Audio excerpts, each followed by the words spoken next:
Bang, welcome back to the number one podcast in the world. I'm joined today with Dan Hoolihan.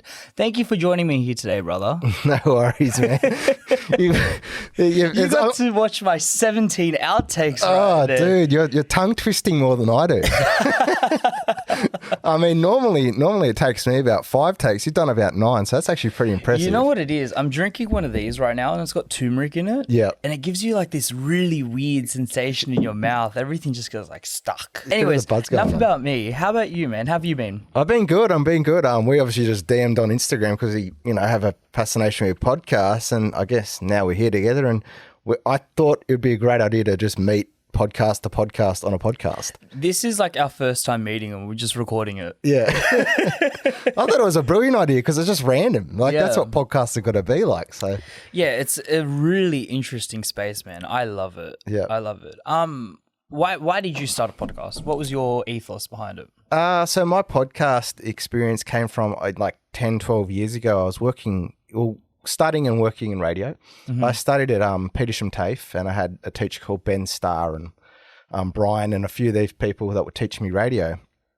At the time, I was actually working as a car parts type of guy for a race team, PR Technology Racing, which my driver coach actually races for. Mm-hmm. So yeah, one day I was just working in the workshop, and then I just randomly heard about, a radio school. So I signed up, essentially like a month later, went to Petersham TAFE. So why were you drawn to radio school? Because you obviously have a background in racing, right? Yeah. And those two kind of career paths don't necessarily overlap in the most obvious way. So Yeah. why radio school? I don't know. I just thought, again, like today, it was just kind of random. I like to be spontaneous. Like I like to do things just to see what happens, really. Like a spark, if it takes off, if I'm good at it. If I'm good at it, if I'm shit at it, then I'm shit at it. So yeah. But yeah, I really enjoyed going to Petersham TAFE and learning like about radio and but at the time, podcasting really hadn't taken off. Yeah, it was just radio, right? Yeah, so you're literally going in there and you're pretty much working towards to try and get like an FM radio career. You know what I mean? Like at Nova 969 or Today FM or 1065 now it is today. And at the time I was racing go-karts at the same time. Mm-hmm. So I was a bit like, oh, this is cool. I'm doing like radio and hoping to get a radio career. But at the same time I was like, maybe if I can do racing at the same time, this would be great. Like I can try and see which career path goes which way. Do you know what I mean? Mm-hmm. Yeah. And after that I just fell in love with radio for a bit. And then, a weird story, which people mostly won't know, which they'll hear on your podcast, is I was doing like work experience and working for Goulburn FM and Canberra FM up in country New South Wales. And at the time, there was like this dodgy bloke called Dean Brodbelt. I remember his name like no tomorrow, right? He was literally like a what's the word? He's a scammer, right? So he's a scammer. He created this this musical festival in Goulburn, and he wanted like a young up and coming like radio presenter out of nowhere and really cheap too, to help MC the event. So I've been on there, and again, similar to you, he messaged me on Facebook at the time and he was like, do you want to be a part of Goulburn FM and you can help, be a part of the whole radio experience? And I was like, this is a great idea because great opportunity. Why not? It sounds like fun. Get to go to a music festival. Like, yeah, sure, why not? Yeah. And I was like, this is cool. And he'd said all this shit, and there's all these like names that apparently are going on this festival. Yeah, but it's fake, right? Because there's no festival. So there's no Earth Boy. There's no, do you know what I mean? Like 360 at the time. All these like Aussie artists. I'm thinking like, this is sick. Like I've got no experience in radio. Yeah. Right. And I'm just going to take a bit of time off racing, and I'm going to see if I can interview these like legends of like music, right? So they wanted you more so to interview and like kind of engage with the fake. Yeah. They wanted me to be artists. So in my head, I'm thinking like, I'm going to go on stage. Yeah. I'm going to interview I'm going to introduce these artists and track to them after for radio. Funnily enough, it didn't happen. I went up there. I was living in a motel in Goulburn, and Goulburn is it's not the most interesting place. Like it's got a jail and a racetrack. That's literally the two options you've got, or a police school. Right. You know what I mean? Right. I'm either going to meet criminals in town, coppers in town, or race car drivers who I can connect with. Do you know what I mean? So I went up there. And I'd done like my first, like, I think it was like a top 40 countdown, like a practice period. And then Dean was like, oh yeah, you're good, but you're not making the grade, but let's talk about it tomorrow. Let's go out to dinner. Funnily enough, this bloke is gay. Mm-hmm. All right, got nothing against gays or anything. He's gay or anything. And at the time I was just like, oh yeah, we'll go out to dinner and stuff like this. And anyway, he hits on me during the night out, right? Nice. Yeah. And I'm like, what's going on here? Am I hired to actually like work for your radio studio, mate? Or am I here to, are you here to hit on me? Like trying to get in my pants? So I'm like, this is weird. Like, what's going on? Anyway, I was like, dude, this is weird. I'll just see it. Like, I just had dinner with him. I was like, I've had enough. I'm just going to go back to what I was doing, the next day. Funnily enough, what he did is he actually popped my tire as he left the pub, and I drove home at the time. So it was actually like a punch, so like a puncture in the tire. Right. So you probably didn't notice off the bat. Yeah, I didn't notice off the bat. So I drove home to the motel, not thinking about it. Next morning, I wake up and there's a flat tire. Yeah. And the only person I can ring for that poor little country radio station is him. Fuck. so I'm like, oh, like, dude, I'll be late to work this morning because my tire's punctured. He's punctured it because that's the only bloke I fucking know in Goulburn at the time, right? Mm. And I'm like, dude, like, he's like, you're going to be fired if you don't make it in a certain amount of time. I'm like, well, dude, I've got no money and I got to get my tire fixed and I get to the radio station. So he's like, oh yeah, and he's made up all the excuses. But the reason he did all that was because as I said before, the festival thing was never a thing, right? So what he's done is he's distracted me to make sure that the festival never happens. So that is a fucking roller coaster, man. Yeah. So I'm like, at this point, I'm still trying to like race karts every now and then too. So I'm trying to also like enjoy my car racing, go-kart racing at the time, where the people that I interview today. But I had this whole different life. Yeah. Had this whole different life trying to be a radio presenter for that split period of time. So how did you find it, like, going out of, let's say, radio school, radio university, whatever you want to call it, and then kind of going on the air? Like, how did you find that experience? Because there's a very big difference in, like, learning about the technicalities and the ins and outs. And I mean, why don't we start there? What do you actually learn at radio school? So radio school, you just learn about presenting. Mm-hmm. Not saying ums and ahs all the time and freaking out and being all nervous, like we're kind of doing now. But obviously they're more focused on like how to be a presenter, not to deal with the ice cold, which we're dealing with now in the studio. all this type of like media stuff that you would learn. Like, it is media training, but it's at a government level. So you're not at AFTRS or like a big radio school, but you're learning the basics of like radio and media, right? And so pretty much you learn about all that stuff, and then you go on. This is all shit I learned fucking throughout the process. Yeah, so you've learned which I give credit to you, and which is why I want to come on the podcast. Yeah. You've learned it from you just did it, right? Yeah. You're literally like me. You remind me of me like when I was like, early 20s, and that's why I was like keen to meet you. So I pretty much learnt that all at a school, like at a schooling level. Mm-hmm. At the time I was racing go-karts around Australia. Mm-hmm. So I was trying to decide, should I either like chase a radio career or race go-karts? And I did that. So I was, I'd won a go-kart championship down at Eastern Creek down the road here. I'd met most of my guests I know from the go-kart club that I raced years ago who come on my podcast. So I'd done all the whole like radio thing and done the whole go-kart thing. I won a go-kart club championship, did CIK, did all the cool stuff, and where a lot of these race car drivers that you see on TV now, like Scott McLaughlin and Joey Mawson, who you've had on, a lot of these guys I'd raced with.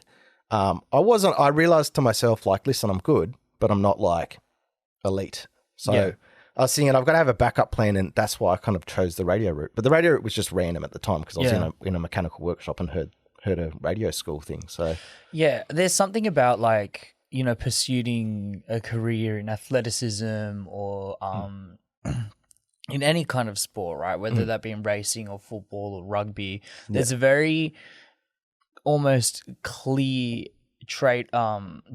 gap between the players that are good and the players that are great. Yeah. You know, and you can really tell which ones have the potential to make it and which ones are kind of just like, yeah, you're right. You know, you obviously put your time in, but you just, it's not there. And I think the older you get and the more you realize that gap, it's really hard to deal with emotionally. Like, was there a point in time where you thought, fuck, this isn't going to play out? Or yeah, there was actually. So I did CIK Stars of Cutting, as I mentioned before. Yeah. That's where like the elite go-karters were. And these go-karts are like mega quick. They're doing like at least 150K, right? Like they're quick, and they're at the higher level above me is KZ2, which is a gearbox kart. I did KF1, which is just like a mega quick go-kart really, and it has front brakes and rear brakes, but it doesn't have gears in it.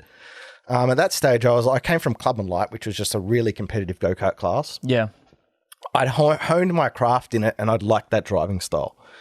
As I'd moved to CIK, I was like, I guess I can, you know, be in the top 10 or top 5 here. And I got my ass fucking kicked. Like, I got my ass like, I was like, how bad are we talking? I was like, dude, I was like at least 2 seconds behind the rest of the field. And but the thing is, it was so physical, these go-karts. I just came in there thinking, oh, it's just like clubbing. In my head, because I'm a young kid, I'm just like, I'm like a young teenager at the time. I'm like, it'll be right. Like, I'll just wing this too. Like, I'll be up the front no time, you know. And at the time, this is where it's Did you go into it knowing what the level of competition was? Yes, I did. Right. Yeah, but it was the best guys from around Australia. So I was like, you know what, I'm not the best as them, but I think I can keep up with them. So I was level-headed about it all. But I was thinking I can at least keep up with them and stay with them. I was quick at my home track at Eastern Creek, but anywhere else, even in any go-karts, I was shit. Like, I just couldn't, my brain just couldn't connect with what was going on. It was just because of the track and like the nature of it and the turns and... Yeah, so the repetition. So the reason why I'm good at some tracks or good at certain things is because I repetitively do it. So with my podcast, I repetitively do it. With my Formula Ford racing, which I do these days, I repetitively do it. But anything that's new to me, it takes me like at least a year to learn. And then I'm switched on and really good at something. So once it's anchored in, it really doesn't move for you. Like, you've got it down pat. That's your, like that Eastern Creek track, for example, right? Yeah. Like, because you've done it so many times and because you've become so familiar with it, it's like locked in, anchored for you, and like that's your track. That's your home. Yeah. But as soon as that new stimulus is there for you, I just lose it. So when I did the Stars of Karting stuff, as a teenager or mid-20-year-old, you're liking it because this shit's on Fox Sports, by the way. So it's like, it's all on fucking TV. Yeah. I was on a YouTube promo too at the time. I looked like a complete dork. Like, I had like this race suit on and like these little glasses and like braces and shit. I look like... Is it still up? It's still up. Come on, let's find it. Let's pull it up. If it's there, yeah. You can find it on YouTube. Yeah, you go Daniel Holihan. This is great, by the way, compared to my podcast. I can actually fucking see embarrassing shit I've done. As soon as you said that, I'm like, no, we need a reference point. We need to know. Yeah, so Daniel Holihan, Stars of Karting. That will be it. There we go. The top one. Here we go. God, this is fucking cringy. Oh, it's got a YouTube. Got us an ad as well. Oh, that's good. Kind of gives me a bit of time to fucking cringe. Swallow my gut. Here we go. All right, give us a God, this is loud. It's a bit loud. Oh God, this is... Damn, this looks so much fun. I know you guys are going ridiculous speeds, but it looks like fun. Sian, can you just lower the volume a little bit? Yeah. Thank you. Yeah. There you go. There's me in there. Which one were you? I'm in the blue. Oh, there you are. Yeah. Oh, look at you baby-faced kid. I didn't have braces there, but there you go. So it must have been just after braces. Right. And I'm literally... All competitors use a one-make Army engine, and it produces up to 40 horsepower and revs up to 16,000 RPM. All cars are fitted with a rear brake. Front brakes are optional. The minimum weight for this category is 167 You know, you did well. How old were you there? I think I was like maybe 19, I'd say. At 19, there's no way I could have been able to do that. Yeah. I did not have anything that remotely looked like camera presence at 19. That is for sure. Yeah. No, you did well. You carried yourself well. I think you're being a bit harsh on yourself. Yeah, like I enjoyed it. Yeah. But, we'll wait till it finishes. But Thank you, Yanni. You can cut that now. Yeah, so like I enjoyed myself. It was fun, but I was reading. That was essentially my first like real media experience in the car racing world. That literally, that first clip was probably my first introduction into like the motorsport media You were type just of born a natural, weren't you? Yeah, well, I was reading off a sheet of paper, and I sounded like I was like, you know, I got hit in the stomach or something like that. I was like, oh yeah. So what? They had someone behind the camera just holding it there. Put an A4 piece of paper. Just read this, no, and you can't do that. I was trying. I didn't really know how to be enthusiastic at the time. Yeah. I was a bit pressured, and I loved CIK at the time. It was really cool. Chad Nolan, who's a supercar commentator, came from there. Mm-hmm. So, yeah, that was my first experience into really like go-karting and media meshing together. Yep. And after that, I actually went into nightclub promoting, and that's just a whole different fucking element of the story of my life. Like it's just, my life does not stick to one track. I was going to say, that did not sound like a straightforward jump. Nah. So my life just goes all different directions. One day I'd love to write a book about, I'd love someone else to write a book about myself, an autobiography, because it'd be fucking weird me writing about myself. But yeah, autobiographies exist. People do that. Yeah. I mean, I'd like to do that, but I'd like to have someone be like the forwarder person. But yeah, so yeah, after that, I failed at radio school. Oh, I didn't fail at radio. Sorry, I failed at trying to get a job in radio at the time. I went back to radio school. Is it a competitive industry? Oh yeah, they back then, at least 10 years ago, because there was no real like podcasting fan base, or like there was no depth to podcasting. Yeah. Back then there was just people just clawing over each other, and like I remember also at the time, my co-host, I had a show on TAFE radio called Halls and Jewels. Mm-hmm. It's all gone from the internet because we had a massive fallout and his mum deleted the whole content. I know, I would have loved it too, by the way. There was some good content. That's one of the things about having a co-host, right? Yeah. Like, yeah, it was kind of like the American Rosso type of situation, but at TAFE level. So we were like the two talented ones. Jules went on to do sports broadcasting anyway. Obviously, I'm obviously doing it now.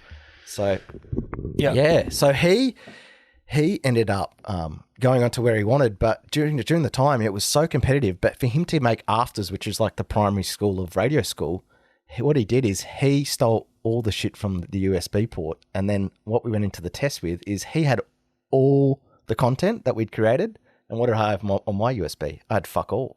I had nothing. I had nothing for the whole test. So I'm literally like you, like with you with your podcast, I'm winging that whole fucking test. I'm just writing shit, going to the studio and recording stuff that I'd previously recorded. Yeah. It sounded like just a mashed up fucking piece of garbage. Like I'd just be like, who is this bloke? Like he's never going to be in afters because he doesn't know what he's doing. Yeah. But I'm recording all this shit as the test is going on. But this guy, he's completely just ignored. So what does the test actually entail? Like, what do you have to do? So you do sound bites. You do like a news report. They actually want you to produce content as if you were like on a radio show. Yeah. So if you've previously, as a group, so if you've teamed up with someone at the time, which I did, we produced like a full radio show. We had like the sports, comedy, on the phone guests. Like, you know, back in the day, you'd hear people ringing up from their cars. We had that too. Like I was the one getting the guests in via the phone call. I had all this stuff going on, but we only had one USB at the time. But then when I said, can you copy my USB? He pretended to copy my USB and just gone, yeah, cool, and just pretended and gave it back to And that's just because there's a limited spot to get into Masters? No, Afters it's called. Afters, sorry. Essentially, it could be called Masters though. Yeah. Is that just because there's a limited amount of space in the Afters so that you kind of have to eat each other alive? Yeah, pretty much. So there's like I think there's like 20 spots per year available in that elite radio school. Mm-hmm. And obviously I didn't make it. Julian went on. Yeah. And then he went on to be like, he's worked at ABC and all this type of shit. We were good mates. For the time when we were hanging out, we were good mates. We were going to football games, and he was going on I was racing Parramatta Speedway at 1.2. Yeah. I forgot about that. I was racing at Parramatta Speedway. He'd come out to the Speedway and like cheer me on and shit. And we'd create content just because we loved radio. Kind of like how you like podcasting. You just like to just do it because it's fun, right? But then, when it came to push came to shove, I ended up getting the sore end of the stick, and I was just left out in the cold. Man. That sucks. Yeah, that sucks. But you know what? Like, I'm a real firm believer that everything kind of happens for a reason, and I do believe that in one way or another, there had to be a series of chain of events that led you to that. And that wasn't where the story ended for you, obviously. No, I've got so much shit to talk about. Of course. So, it's an unfortunate circumstance that you had to go through. But I think, the universe just has a fun way of playing with us and, keeping us on the path that it sees best. Yeah, it does. It does. So, like I was at that point, I didn't know what to do. So I went back to TAFE to do the certificate above that I'd done. Mm-hmm. Then I met this guy called Harry. I won't say his last name just in case any shit goes all weird. But anyway, I met a few of these guys, and one guy was called Harry, and he ended up he was working in the nightclub industry at the Star Casino. Yeah, at Marquee. Have you heard of Marquee nightclub? Yeah, of course. Yeah, everyone right. has. Yeah, well there you go. See, so I worked at. I got told, do you want to come in and work at Marquee nightclub? And I was like, this time, by the way, as you saw in the video, I was a bit shy and couldn't really talk to a girl at the point and had no confidence. I'd also had my confidence beaten a few times by the scam artist, me getting pushed out of afters essentially. And then I was left nowhere to go type of thing. And so after that, I went to Marquee nightclub and got a promotion job. And then, how my brain works is I like to, be good at something. So I was like, I've got to be repetition, the name of the game as a promoter when you're young is to just make cash, to do fuck all, right? That's it's living the dream. My mum at the time thought I was dealing drugs. So what I would do at the casino, I'd worked out a full mathematical landscape in my head, right? So I got a bit of autism, so I could actually calculate how many people were in the line and who were mine because of via name on my head count. But to make a certain amount of cash to get back on the car racing route, because at this point I'd quit kart racing and car racing, I had to make at least 15 grand. So at one point I was making $4,000 a weekend and they were getting so shitty. And I remember telling my girlfriend this the other night. $4,000 a week? Yeah, $4,000 a week. And that's why my mum thought I was dealing coke or marijuana or something. That's fucking wild. Oh, it was mad, man. I was cashed up. And also at the time, I was working double jobs. So I was actually working as a chauffeur at a hotel just down the road in the city. So I was making double the amount. I was making at least maybe $5,000 a week. Yeah. Just from hustling. At that point, I didn't really have a thing to. What's the life of a nightclub promoter like? It's pretty. You'd see some fucking shit. Oh right? yeah, to be honest, it's pretty fucking dodgy. You're out there to make money for the club. They don't care about the promoter. Yeah, the nightclub doesn't give a shit about you. They'll just kick you out when you're done. Yeah, or if you haven't got enough clout behind you at the time. Right. It was all done by Facebook back then, and Instagram wasn't really a thing. So you were just pushing on Facebook, come to this club, use my code, What I would do is I would intercept, literally in football how you intercept the ball, right? I would intercept house parties. So what I would do is I'd type in house parties in search bar in Facebook and see which was around me. And I'd be like, oh, hey, after the house party, do you want to go to the nightclub? Or do you want to get something? And most of those guests were like, oh, hell yeah. And I'd be like, yeah, and I'll get you a table and all this type of shit, and you can all hang out together. And there was 2 different rooms. I forgot at the time, but there was the VIP room and the general. Yeah. There was the R&B type of thing. Mm-hmm. And so what I'd do is I'd intercept them, and I'd constantly I feel sorry for the people that I used to bombard back then, but I was like, please come to the club because I want to make I got addicted to this $4,000 bullshit. In my head, I was like, if I can make $4,000 a weekend and do fuck all during the week, I'm just going to do this for the next 10 years. Yeah. Right. And at the time I was like, this is great and all this type of thing. And yeah, it was cool. As I was going to say before, I was going downstairs, and at the time, if I couldn't get anyone from those Facebook groups, I would actually go to the, where the slotting machines are.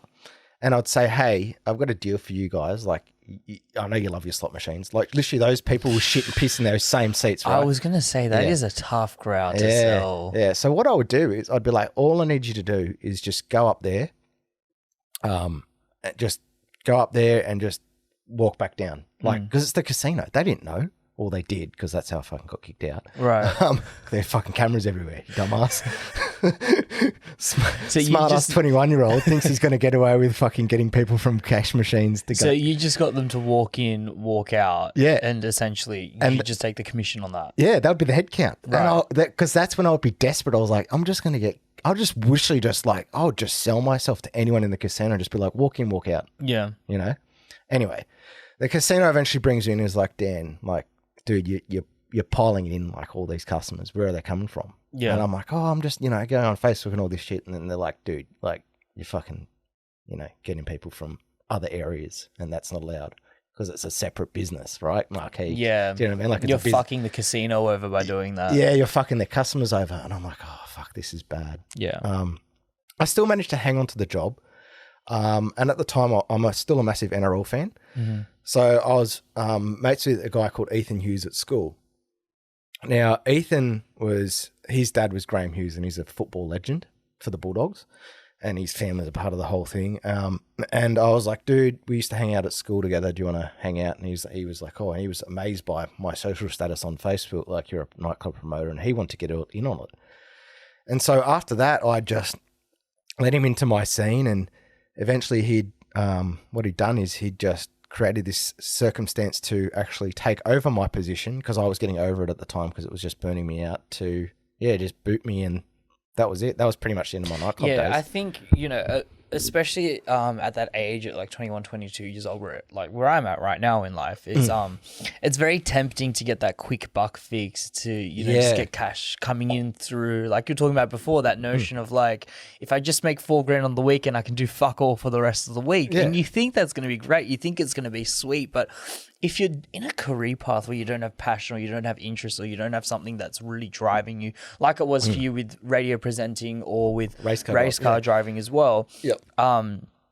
If you don't have that fire burning inside of you, you might as well just be working a cash register because that's essentially what it is, right? Yeah, that's pretty much what it is. And it was cool though for me. Like I was an introvert, as you saw in the video, with like the racing and stuff. And I don't know what you're talking about. I thought you were charming. Back then I had zero confidence. At the time, the only thing that the nightclub helped me with was like chatting to girls, like getting the confidence to chat to girls.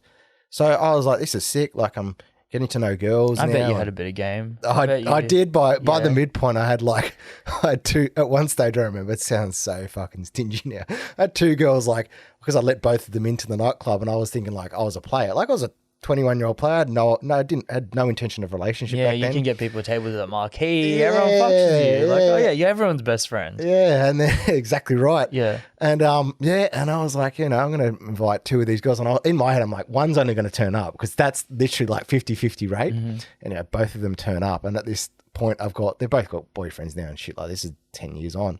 But then I was like, they both were sitting next to me on the couch. And they're like, you got to choose. And I've like never been in that position. I had to decide on which girl to go with. And it was like, oh God, it was so hard. How did you do it? What was your filtering process? I just waited. I just kind of like, it felt like for me like a David Attenborough documentary where I had let the girls actually like decide which one was going to pull the most. And then the one that pulled the most and the one that was the most flirtatious I was going to go with. Right. Yeah. And one of them did promise me sex at the end of the night. So I was like, fuck it, I'm just going to go with this one. But the other one was more relationship based, and years later I'm thinking like, something could have happened then, but it was just, that was the end of the... Come on, you're 21 years old, you're fucking linked up with Marquee, you're not looking for a relationship. So no true. way. They were like my girlfriend's stunning, but like back then I was getting like her level back then, you know what I mean? Like I was never, before that whole Marquee deal, I was never getting, no girl would look at me. The only way at the time for me to get a girl to look at me now was with the status of being a nightclub promoter. If anyone's at home and is struggling to get laid, just become a nightclub promoter. That's the takeaway from this podcast, isn't it? I mean, yeah, if you're younger, the nightclub promoter does help you a lot with your confidence. Yeah. Yeah, so that was the main thing for me. And that kind of got me like, confidence in general. Like not only, it helped me, the promoting and the radio hosting helped me with the nightclub. Mm-hmm. And then the thing is with me is away from the whole race car, which we haven't really spoken about, the whole racing thing. Mm-hmm. If you're not, which you've interviewed Joey before and other race car drivers, if you hear on my podcast, they're like racing and that's it, right? That's their career. That's insane in any sport. You've had like, MMA fighters and that's all they kind of think. Do you know what I mean? Like they're just so driven on their sport. That's all they think about. The thing is, and like you said before, I've spoken more so to a lot more MMA fighters. But when you're in these sports that have such high risk, where every time you get onto the racetrack, you're risking your life, or every time you step into the octagon or into the boxing ring or onto the jiu-jitsu mat, like you're risking your life. There's genuine risk that goes behind it. You don't get that in many sports. There's a reason why these are some of the most celebrated sports in the world, is because the stakes are so high. And so as a viewer, to watch that and not have to take the risk but still enjoy the event that's going on, of course it's just captivating for people. So if you want to get into like those top 1% of those sports, like you better be fucking laser focused. Like, that's the truth of it. Man. There's reasons why, Joey Mawson is who he is. It's because he's so laser focused and he's so committed to working at it, and because he's so well grounded and he's always doing the simulator and he's always networking with other racers, and like he's just constantly on that grind.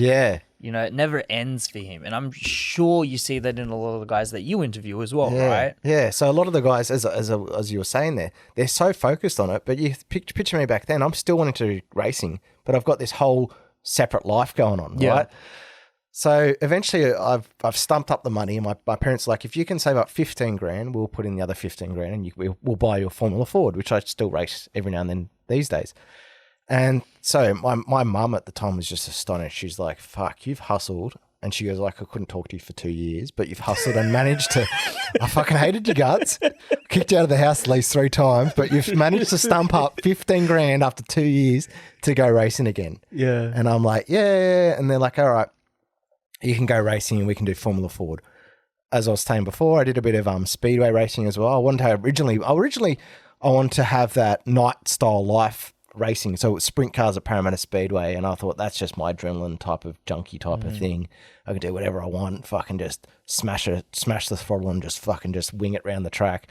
Never happened. I did a bit of legend car racing at Parramatta Speedway. I loved that. On my podcast, which you hear on the Couch with Hooli, I always revolve back to that Parramatta Speedway thing because it was sentimental to me. So anyway, I tried the whole Parramatta Speedway thing, didn't work out, got into Formula Ford racing.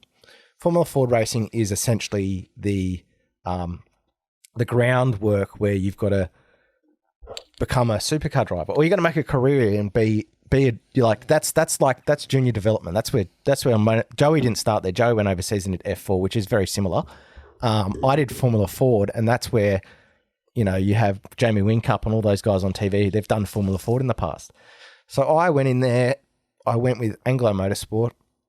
I raced with them for at least 8 years. I was competitive. There's 2 different classes in Formula Ford. You've got the 1600 and you've got the Duratec. I did everything. I even did historic. So there's technically three different classes, but 2 different engines. I was quite fast in after a year, again, we're going back to the thing. It took me about a year to click to get into car racing again because I'd fucked around for being a dickhead. Been a dickhead for about 2-3 years and just like love this fake lifestyle of being like in my head at the time. Do you think once you saved the money and you were able to afford the car and go back onto the racetracks, do you think you were as driven, or do you think because you had lived this kind of secondary life that you kind of were like half-assing it? I was exactly right. You're spot on there. Yeah, I was half-assing it for the first year. I was kind of like in my head. I felt like I was the next John Ibrahim. For some reason, that was because Underbelly was on TV. I was like, in my head, for some reason, I was like, I'm the next John Ibrahim. I can make him money out of, but he was doing drugs and shit. Difference. I was just getting people into Nightclub.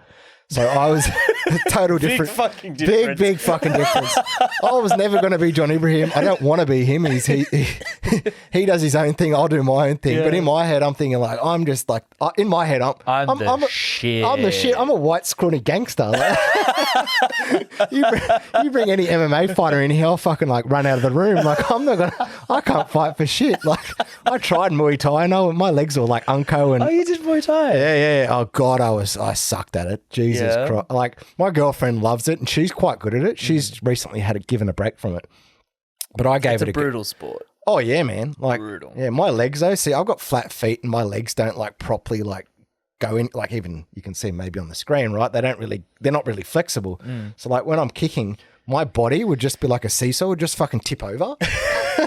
So anytime I would kick, my body would just tip over, and it'd be like entertaining for the learners class. You just watch, and then one of my teachers at the time, like Lyndon and Kim, there's two of them. They were like, "Dude, you're a race cutter, aren't you? Meant to be like more like alert, more sharp, and like what Joey comes in. Do you know what I mean? Like more quicker and that." And I was like, "Nah, man. Like I got flat feet and I suck at it." And I think you would be very good at jiu-jitsu though. Yeah.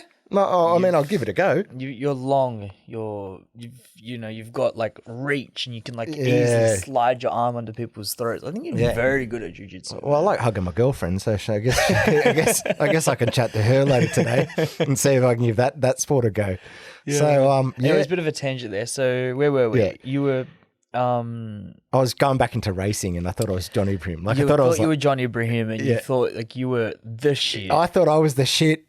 Little did I know, well, I did know, I was a white scrawny bloke who was never going to be a nightclub owner or anything like that. And I just wanted to get back into racing. But at this point, I was back into racing. It took me a year. I was very, very slow. A bit like how I went to CIK Stars of Karting at the start. I was a bit startled, and I had a bit of anxiety going on. And in car racing, which I've learnt now because I got a great driver coach, Barton Moore, who you can hear on my podcast. He's a world time attack champion, and he just gets the best out of someone, right? So at the time, I didn't have a driver coach. I had a team owner, Tim Beale, who ran Anglo, but no one was really coaching me, and he didn't really know how to get the best out of me. But like you, with your podcasting and stuff like that, I taught myself over a year to be like a reasonably good driver, I'd say. So as soon as I got the one podium, so as soon as I got one trophy, happening go-karts, I was like, I have to be consistent, get another one. So then I got another one, and then I got another one. And then my stepdad, because my parents had split up, was like, you know what, well, I'll give you like a simulation of how full professional racing season goes. You can race in all the different states and all the different championships and see if it burns you out and if you could do it as a full-time career. Like just a simulation, not a promise or anything to be in the next Super 2 driver or anything like that. So I did it. I think I finished second in every single championship that in 2016, 22 podiums in a row. In New South Wales, I was the only guy to defeat my teammate who'd won every single race that year. That's fucking wild. 22 podiums in a row. Yeah. That is insane. Yeah. I had all the, I was you fucking just got addicted to winning. Yeah, I got addicted to just getting trophies. I got all sorts of shit too that year. What did I get? I got like a free hotel room in one race. You know, like they give you stuff with it. Yeah. So like at that time they did. Especially in other states, at Phillip Island, they gave you like a hotel room in Phillip Island. You got like champagne bottles. Some of them I haven't opened and stuff like that. I got like driver's caps podium caps. What I would do is, because I had a following on social media and people would follow me from the nightclub scene would now realize I'm a race car driver. Yeah, they're like, what the fuck is going on here? Yeah. And I was like, oh, you know, if you really want to follow my career, like I'll just do random giveaways. I'll give you my podium cap or whatever. Yeah. I give like old car parts that I crashed out. That's hilarious. Yeah, I'd box. I boxed a nose cone to one of my racing fans in Melbourne, and I said, "You can have it because it's just useless." Like some guy's just got it in his garage. This guy's just fucking got it in his garage, hanging. Some wife's probably just like, "When are you gonna get fucking rid of that?" Like, no, it's cool. It's cool. He didn't make it in car race. He's not a supercar driver, but I fucking love that dude. Don't touch it. He got me into Marquee, all right? Just let it go. That's where we met, babe. Don't fucking touch the thing. Leave it. Leave his car part alone. So yeah. So I was like, I was enthused about it. I was addicted to the whole winning thing. The more thing that kept me enthused with Formula Ford racing. Formula Ford racing is really competitive. Yeah, of course. So a lot of the guys that hear on my podcast talk about Formula Ford because it's like a junior, it's like, I don't know, how do I compare it? Like in rugby league, how you've got New South Wales Rugby League and then you've got the NRL, right? Where most of those NRL players come from New South Wales Rugby League. So essentially in car racing, you've got Formula V and Formula Ford. Yeah. And a lot of those guys will become really good drivers. Right, so they just collect like a large talent pool and then cherry pick which ones they want to bring up. Yeah, that and also what you may have heard on Joey and my podcast is you need a budget. My stepdad... was backing Joey, which you've heard also on my podcast. So he was a talent scout in himself, but obviously his stepson was fucking around for 3 years, so he's not going to sponsor him in supercars, is he? Do you know what I mean? Like my time to shine was when I was like, 16, 17, right? But I was fucking. Was your stepdad in the picture at that time when you were younger? Yeah, he was always around. He was backing me with whatever I wanted to do. Right. So he was my dad as well. My dad was very supportive. Okay. When I was growing up, my parents divorced at the age of 10 in the 90s. So back then, the divorce rate wasn't as high as it is now, but it was still like new to like my family is Christian. Mm-hmm. Or some of my family is. And at the time, the Christian church, I think, kicked my mum out, and then they just discriminated against the whole, because you know what I mean? Like you're not together anymore. So my mum never went back to church. They broke up. They actually divorced and broke up on Christmas Day. So I think I only had my dad there. My mum had gone off to meet Jeff in America, which is my stepdad. And they went on a holiday. So my mum could not stand... On Christmas Day. So my mum had gone off and met my stepdad overseas at the time. And it was very like...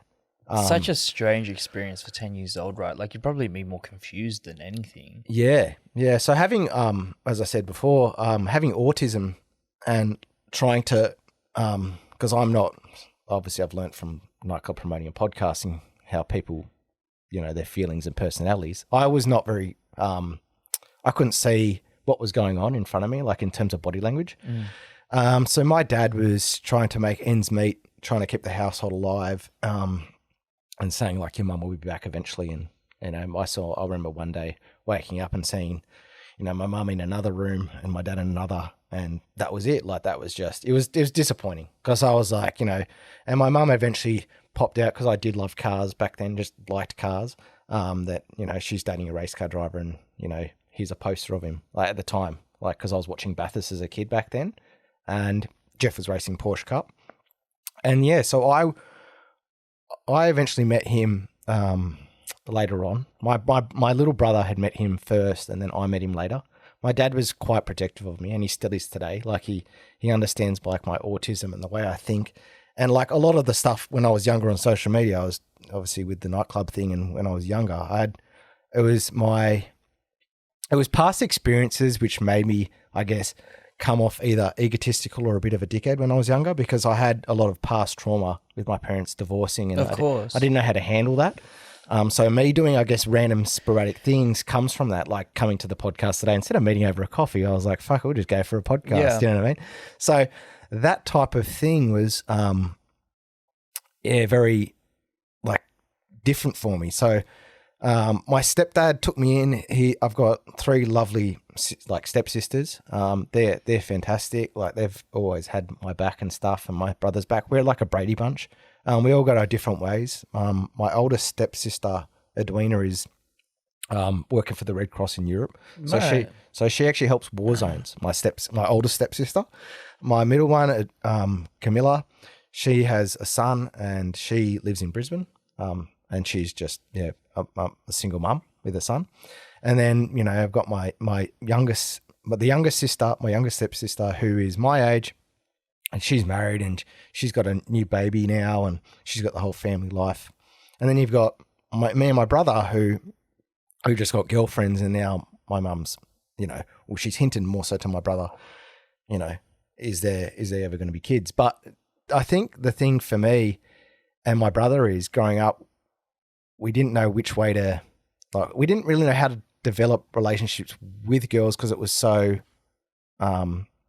abrupt for us. Like, that's why I struggled with meeting girls when I was in my teens, because when my mum disappeared, I thought, is every girl just going to just fuck off and not listen to me? You know what I mean? Like, so that time I had to, which I said in the and I think it so stunts your emotional development as a child. You know what I mean? Like, and there's such important years of becoming a human being and an adult. Yeah, like being able to socialize and interact with people and read social cues and understand simple things like facial expressions and sarcasm. Like, a lot of that gets stunted during these circumstances, man. And you know, it's really, you found your way because you were just willing to try new things and be sporadic and go take risks. You know, but most people don't have that. And so there's a lot of, especially guys, there's a lot of guys out there that don't know how to socialize, that don't know how to interact, because they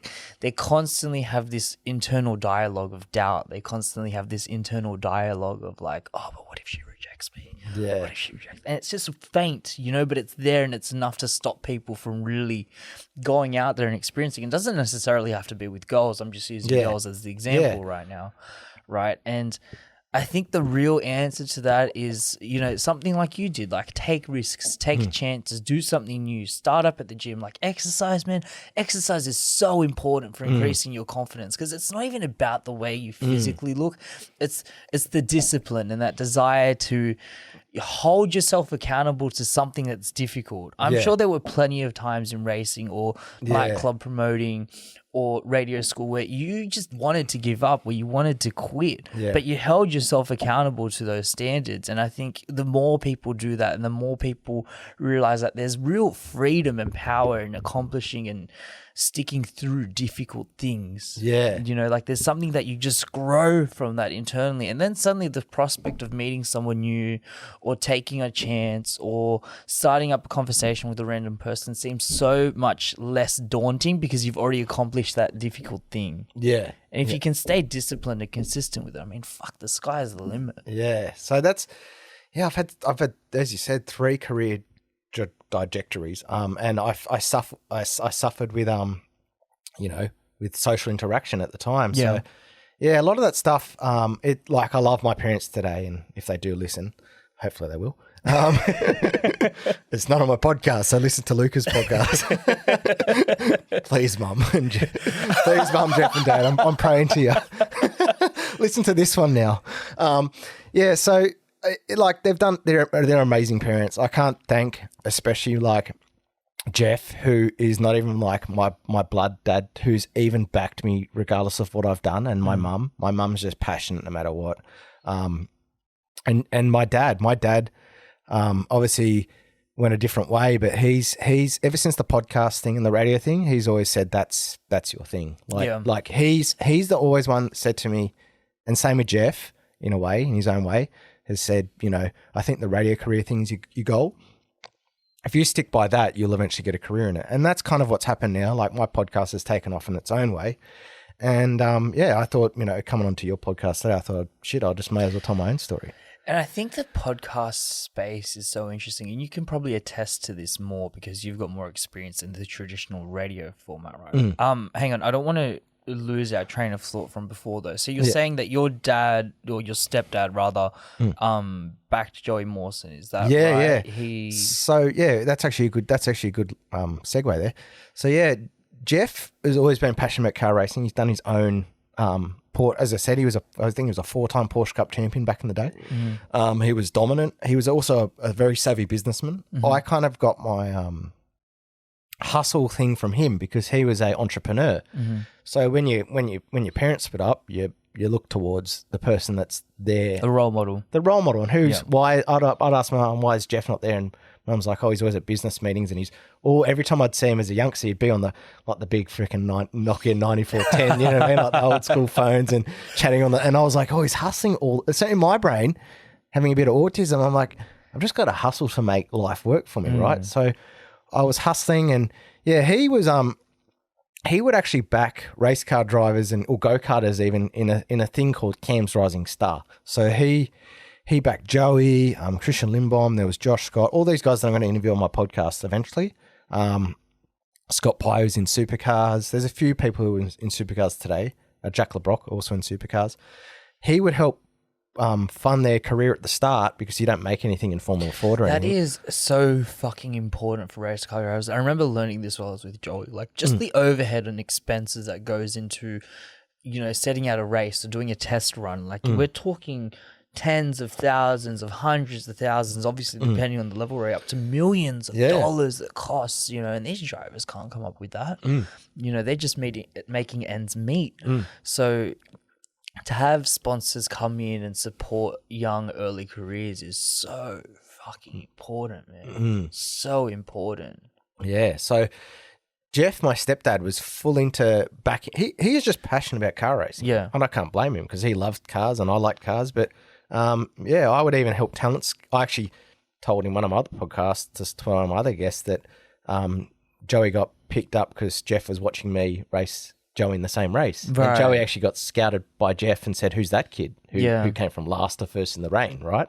And I was like, "Oh fuck, you didn't look at me that race, did you, Jeff?"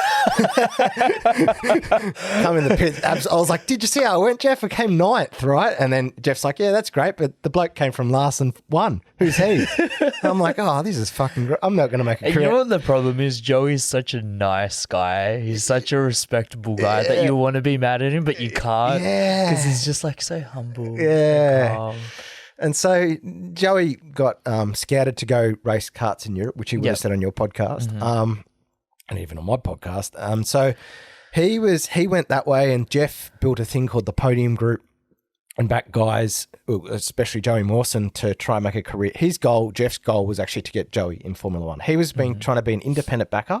Yep. And it would have looked great for Australia if an independent entrepreneur had got a guy from Western Sydney to F1, right? Because that's rarely happens these days, again, which I've said on podcasts, is if you don't have a billionaire father, you're never going to make Formula One, because it is just the elite level of car racing. It's endless money spent traveling all around the world on cars that get changed over, every couple of weeks to a new car or different upgrades. So in your opinion then, because, especially in Formula One, there's about 2 or 3 teams that really compete and then everyone else is just competing for the middle. Yeah. Do you think that there should be, a cap on how much teams are able to spend? Do you think there should be a limit to that? Because there is like a real argument to be made that it's not necessarily a level playing field for these people, and it might not necessarily be a fair sport, because how is a team that's coming in with a $3 million budget supposed to compete with Red Bull that's often spending hundreds of millions of dollars? Yeah, so the F1 actually, it's funny you speak of that, this year they've actually come up with a cost cap, and the cars, which if you look online, are looking very similar today. So what they're trying to make it is like the junior formulas, where the cars are similar, but again, Mercedes and Red Bull and Ferrari will always have somehow, some way, will always spend more money than anyone else, because they've got, a Red Bull energy drinks company just beat Mercedes and Ferrari. That's by the way, I think that's fucking cool. You're a car company, you come into Formula One, you're like, I'm going to fucking kick everyone's ass here, right?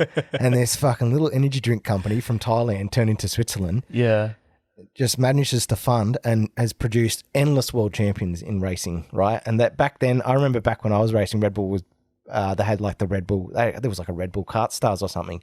Red Bull would just love backing drivers, and that's just their passion for their. And I think it's more than just that, man. I mean, if you look at Red Bull as a company in its entirety, they back a lot of extreme sports. I saw this thing recently where they were doing like crazy shit, like that, like human pinball machine. Can you pull that up, Sian? Yeah. Red Bull human pinball machine, and they had like this parkour guy doing like all these stunts and tricks, and it's yes, an energy drink company, but is it really? Yeah. It's a lot more than that, and the way they've been able to expand into all these different avenues and support BMX riding or guys jumping out of airplanes, just extreme shit like pinball machine. Yeah. Red Bull pinball machine. Yeah, it's fucking, it's weird. You're right.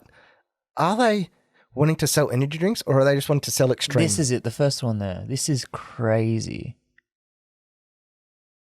Killing us with these ads today. How come they're not on my channel? Give us some volume. Just cut to about the middle there. So yeah, they build out this huge like life-size pinball machine, and essentially it goes uphill. Yeah, it's like a big platform that's on a slant. Yep. And so he's gonna, like, if you just stood at the top, you'd just slide down like a slide. Yeah. But because he's so good at parkour, he's just gonna use different levers and stuff to keep himself on the course. Like, yeah, just cut to about there, Sian. Oh, man. Like, how crazy is that? Oh, this is the next dumbest shit thing I've got to do. That's crazy. So he's How got parkour. athletic is he? Yeah, right. And that's there's this guy in Sydney who does parkour. You're just saying, what's his name? Oh, I met him. I met him in Sydney. And so he's just spinning around. They've got these crazy camera angles and shots because it's so trippy, right? Yeah. Like, your sense of perspective is so lost. That's it. That's his name. That's who I met in the city once. Dom Tomato. You can probably look him up too. Dom Tomato, his name. But this is wild, Yeah. right? Oh, and they've got like, it almost seems like she's actually playing the pinball machine. This is great. That's sick. And that's, okay, thank you. Yeah. That is Riley Reid's husband, actually. Yeah, right. Yeah. Wow. Yeah, I met one of those parkour guys in the city once, and I just Dom Tomato, you said, right? Can we see if we can find him? Dom Tomato. Mm-hmm. Makes you feel like a breakfast drink or something. Is this him? That's him. That's the bloke that I met. He's here in Sydney. He lives in Sydney, and he does. Well, he's sponsored by Red. That's why I'm bringing the thing in. He's sponsored by Redbull. Right. Yeah. So, yeah, this dude. Oof. Yeah. I mean, it'd be cool if you get him on your podcast, but yeah, this bloke does some wild shit and just. Yeah, I was 2 years ago now. Sorry, I keep thinking in COVID. Keep going. I got to bring up the whole lockdown COVID bullshit, right? When COVID happened in 2020? Yeah, I've heard about it. Yeah. To me, in my brain, Holy fuck! The way this guy flips is actually crazy. Yeah. Like again, we're talking about that risk to reward, right? Yeah. Like that ability to just push your body to the limits, and every time he steps out and jumps, he's risking his life. Like, if anything goes wrong, if anything miscalculates, he's gone. Oh yeah. Thanks, Yanni. Yeah. But with COVID, I met him. That's why I just randomly went out with one of my mates, Luca. It was another nightclub promoter years ago, but anyway, we're just mates now. Yeah. Yeah, we met this bloke when we were out of COVID. But as I was saying, COVID for me and my girlfriend, a lot of people that do talk to me, even on my own podcast, get the shits because I consider 2021, 2022 the whole fucking same year. I just don't. That's why I skip it all together. I just go, oh, yeah. Remember last year? And they're like, dude, that was 2 years ago. And yeah. Like, you know what I mean? Like, it's just so weird. The whole COVID thing for me, especially, that did actually play a toll on my mental state game, which would have played a lot of mental on a lot of people. But I think especially yourself, right? Yeah. Like you've obviously got different circumstances and more issues that you have to be more cautious of, I guess, or be more aware of. Yeah. So for me, this is probably for me one of the worst jobs I've ever done. But they do a fantastic job, by the way, if they ever do listen to this. Australia Post. I worked as a postie out of lockdown for just doing parcel, like when we were in and out of lockdown, I was working at the parcel machine, parcel sorters, and they're massive. They've got these conveyor belts and they just shoot out big boxes of just shit that you order online, right? Out of lockdown, I had signed up to Australia Post, had no idea what I was going to learn or what was going to happen. The mental state working in Australia Post is pretty brutal. So it's kind of like working to Amazon. You're working non-stop, especially during lockdown, trying to pump out as many parcels as possible, and they all got a different postcodes in this big machine. So you got like each postcode will have a thing in a big bag, and then you got to change a bag and throw it on a conveyor belt. Then it goes in a big truck somewhere. And it's awfully brutal, 8 to 10 hours. Yeah. You have quotas that you have to meet. Everything's monitored. Everything you have to hit your KPI for the day. There's no slacking off. Everything's measured. Your lunch break is measured. Oh yeah. Your tea break's measured. Oh yeah. It was fuck. I hated it. Yeah. It nearly caused me and my girlfriend to break up at that point too, because it was putting so much stress and anxiety on myself. Like I didn't know. I was having nightmares too. I remember just completely just whacking out with this job. As you said, it was all timed and I wasn't getting the right nutrition. I was getting enough fitness. That was great. But in terms of I honestly, this is before the whole podcast thing took off. I didn't know what I was going to do. I didn't know who I was going to meet. I met my girlfriend as I started that Australia Post job. She took a gamble on me and she was like, listen, my mum was the one that actually broke it to her that I'd done radio and all this cool shit in the past over a family dinner. Yeah. To her, I just was like playing the card, like I just race cars and I race cars occasionally and I work in the city and I'm going to work for Australia Post. And she was like, oh, cool. She didn't really know what was going to go on back then. And then, when I met my girlfriend, Brooke, she went on a family dinner with us to a pub. And as I was saying, I couldn't really come to the whole aspect of telling her my past because it was so a bit traumatic. You know what I mean? Like the whole, like my life's just gone all these weird different ways and caused different anxiety type of stability type of things with me. And so my mum had just said, oh yeah, do you know Dan used to radio host 12 years ago? And I'm like, I was so embarrassed because I got booed out and my mum was like disappointed at the time. And she didn't mention the nightclub thing because fucking she's not, because she thought I was a drug dealer. But so she pretty much essentially told my girlfriend, you know, Dan used to radio host. And I was like, oh yeah, I'd love to. I mean, it's great. And my girlfriend's like, you can't do this whole like post office bullshit for the rest of your life, right? You got to go back to what you love to get your mental. So she's always had my back. She's, you know what I mean? Like you got to get to a better mental state. And she's like, why don't you just do podcasting again? So I eventually started in 2020 or 2021, whatever the fucking year was, all the same year to me. I started podcasting like the right formula with an old TAFE student or friend of mine, Phil, to practice the whole podcasting game again. And him and I got a podcast going and we thought it was great. And then he was too busy working for IKEA and whatever. He didn't want to do the whole radio thing. And I was set on this whole podcasting game at the point for me. And I created the podcast. And then after that had just decided, I like working with you, Phil, but I want to create my own content. So that's where the whole On the Couch with Holihan thing started. And that's where I am today, I guess. And this is kind of what I wanted to bring up before, is that with radio in particular, there's a very clear set of standards and practices that you have to abide by, and you can't say certain things on air because it's all regulated by the Australian government or you know, some subset of it.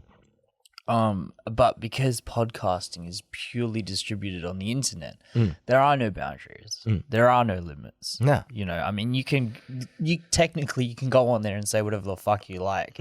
Whether a platform will actually have you on there is a different story. Yeah. But there's a lot less censorship. There's a lot less control over what you can and can't say, how you express your ideas. And ultimately, I think it's the perfect platform for long-form conversation. I don't think you could find a better one. No.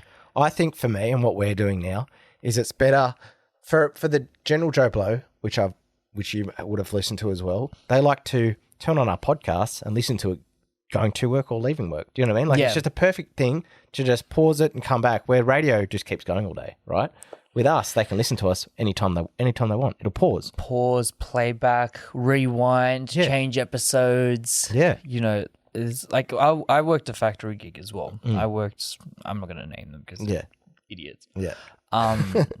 I did because I don't want to work where I was before. You know what they had me do, man? The reason I left this place was because during COVID, they wanted us to wear bracelets that would beep if we got too close to each other.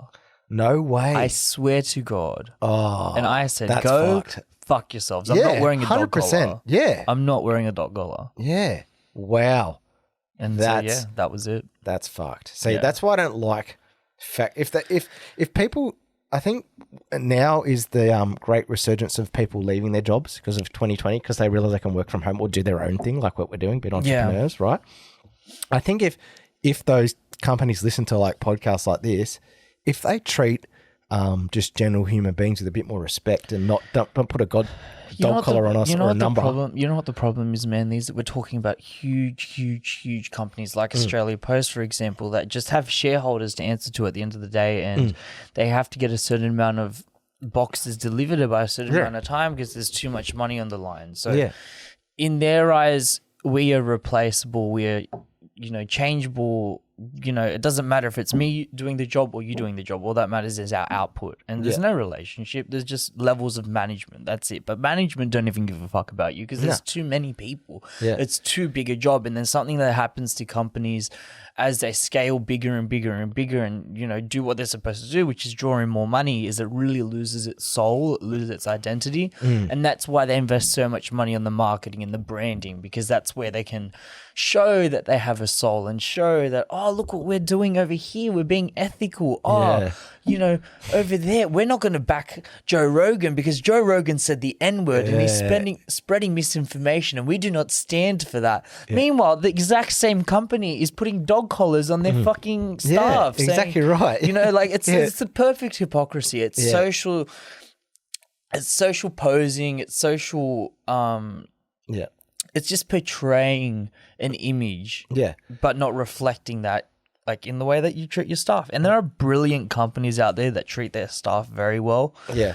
But you know, there's a lot that don't. Yeah. See, I respect you, Luca, though, because I looked at the way Joe Rogan started his podcast. Right, he was like you, just wanted to get a podcast off the ground and just talk shit. You know what I mean? Like, there's fucking nothing wrong with it, right? But you have done exactly like what he did. Yes, I may have radio background, which may have helped me in certain ways, but you're going out there and learning from scratch, right? And that's what people have got to realize is he started from scratch and he found a love for MMA and stuff like that and was on TV and all this type of shit. And then he's got, you got the corporates who are coming down on him. Yes, he may have said some certain shit. And yes, it's a podcast. Like, get over it. Like, it's a fucking podcast. If you don't want to listen to it, don't listen to it. Exactly. Yeah. You don't have to listen to it. If you don't want to listen to a podcast, don't listen to it. And you know what I mean? Or don't follow him on Instagram. You know what I mean? Like, it's stupid. It's so easy because if you really want to cancel someone, the easiest way to do it is just not pay attention to them. Yeah. That's the trick. Yeah. But because everyone wants to pose and pretend that they're socially outraged by something that he said 10 years ago, I mean, let's be real. Fucking hell. Every rap song, you know, and I'm not defending his choice of words. I don't think it was the wisest decision he's ever made. He would go back and say the same thing. But I think if you look at where culture was 10 years ago, especially with the rap music, especially with the way people just spoke to each other on the street, no one was nearly as sensitive as what they are now. Yeah. To try and pretend that you can hold someone to the same standards back then as you can now is absolutely ridiculous. Oh, yeah. And you get people, the hilarious thing is the people that want to say shit these days, they don't talk to someone on the street, which you've had MMA fighters will actually talk shit to people and then they'd actually get their ass beat. These days, they decide to fucking go to Twitter with a random name and a fucking random picture, and then they just they discriminate against someone. But you don't even know the person behind the keyboard. Do you know what I mean? Well, the issue is, man, that it's not a real form of communication, right? Like, it is because there's words being sent and whatever. Yeah. But let's say you did something horrible, a touch wood, right? But let's say you misspoke on your podcast and you didn't realize and it went public and everyone's like, fuck you, the mob's after you, you know? Yeah. It would be so easy for me to grab my phone and just go, oh, yeah, I hate this guy. Yeah. You know, fuck this guy. I hope he dies. Whatever they're saying on Twitter, you know? And send that and be done with it. Yeah. But if I'm here looking at you right now and have to say that to your face, it's very, very different. Oh, yeah, 100%. And there's something weird that happens when you're behind a screen or you're behind a phone. It's like this sense of courage comes over you and you need to be louder than the other person that's yelling. Yeah. But then if you sit someone down to a face-to-face conversation, it's not like that at all. No, they're just going to literally they're not going to say shit to you, really. You know what I mean? Fold. A lot of them will fold. Yeah. I was actually with my promo experience again. I had another experience where I actually started like a huge Facebook page called Heel Turn Wrestling. I'm a massive wrestling fan, right? And it's got 105,000 followers or something. I don't know. It's 100. Anyway, it's on Facebook somewhere. I sold it to these Americans. I actually paid off part of my my lease, or you know what I mean, like I'm renting. I paid off part of my rent selling this Facebook page. I became quite adaptive to stuff to just keep myself active with social media and stuff like that. And I was starting pages, and you know, I started a racing page too. And you got to realize when you say that stuff that it always comes backlash if you don't get consent from the person to post, or do you know what I mean? Like, if I posted a picture of my girlfriend who she said, like, don't post, that's an embarrassing photo, you don't post it, right? But a lot of people these days, they think as revenge, which is now coming to a law, you know, like revenge porn type of thing, you can't post it because it's just, it's coming to effect where it'll hurt their person's feelings or you don't know what they're going through. Do you know what I mean? Yeah. So, yeah. It's such a weird landscape, man, and the rules are constantly changing and shifting. Do you feel more comfortable now as a podcaster, or do you still romanticize over the radio days? Oh, I would love... I know Becco and a few of these, Gus Wallen, are on my Facebook and stuff. So if they do listen to Luca's podcast, you can hire him as well. I would love, this would be the dream for me probably, to probably, you know, have my own thing going on as well as like being privately contracted to do some sporting gigs or work for Triple M. Like I would love to be on a morning show. Right. On radio. That's still one of my goals just because, it looks, as you'd know, it looks fun, right? Like it looks pretty cool. So that would be my goal. But it's very hard to get on radio these days, which is why I've started a podcast, you know? So yeah, well, I do reminisce and I'm like, oh, I'd love to be like that. I'd love to be Australia's number one announcer. That ain't going to fucking happen. What do you think that is? I'm curious because for myself, and maybe it might be a bit of an age thing, but for myself, it's like I look at radio and I kind of go, you know, like it's not for me. You know, like I listen to the cliche channels, the 96.5s, the 106.5s, the Kiss FMs, whatever, you know, the big ones. Carl Sandlins and all that type of stuff, yeah. And, you know, unfortunately you can't get past the ads, you can't skip them. Yeah. You can't get past the presenters talking a lot of the time. And most of the time when I'm listening to radio, I just want it for music. Yeah. You know, there are certain shows that I do enjoy and I will listen to, especially when they're interviewing like up and coming rappers or something. It's like, oh, that person might be a good guest, blah, blah, blah. But a lot of the time I just find that the conversation to be quite dull. I find it to be like it's limited to 3-minute sound bites and they have to get something entertaining out. So if you're sitting at home and you've drunk milk today, why don't you call in and we'll talk about milk? Yeah, we'll talk about dairy farmers. Yeah. And it's just like... well, this is what I've also learned getting back into podcasting and obviously studying it. So a lot of distributors and stuff like that, they'll actually, the radio stations these days know that podcasts get a lot of clout behind them. So they will actually buy content, like kind of like what Netflix does with you know, certain TV shows. They'll license it. Yeah, so they'll license it. So or they'll just hire talent to get podcasting. So I mean, I guess these days you can either go one way, you can either go like the full announcer route, or you can go the podcast route. For me, I would even just having a podcast on Triple M, for example, would be like the goal. Right. Okay. Yeah. Or if Spotify paid me like Joe Rogan, if Spotify paid one of us, I'd be cheering. Yeah. Do you know what I mean? Like it's just, I enjoy podcasting, as you said, because you can just say whatever you want and do whatever you want. There's freedom in expressing yourself, and I think all human beings crave that. Yeah. And if you don't have the confidence, you don't really have the desire to do that, then you can listen and enjoy it, man. And I think there's enough land up for grabs for everyone. And, you know, I think the stats now like 3 million podcasts, 2 million active, 3 million like created. But you know what, man, you think about the amount of people that have a phone and have access to the internet. It's like, there's plenty for everyone, you know, and I'm glad that you're in this space. I'm glad that you're doing what you're doing. I'm glad that you're enjoying it and expressing yourself, man. And I thought I'd come on your podcast because you're trying to get going too, man. And, you know, people hear me me getting people to tell their stories about racing, but I thought I'd come on here and, you know, people can tune in and hear, you know, on the couch with Hooli's story. Because, I had offers, actually, funny enough, I had offers from my own studio that I'm working with and even other people to do a podcast on me via my own channel. And I just thought that's just egotistical. Like, that's just too much, right? So be your own guest. Yeah, like I didn't want to be my own guest on my own. It's a bit weird, right? Yeah, I was like, that just doesn't work. So, I thought, you know, I literally thought about it for a very long time. And then obviously Joe was the mutual connection between us two. And I thought, you know what, I'll get Luca to do it because you're enthusiastic as me, man, with podcasting. That's why I like listening to your shows.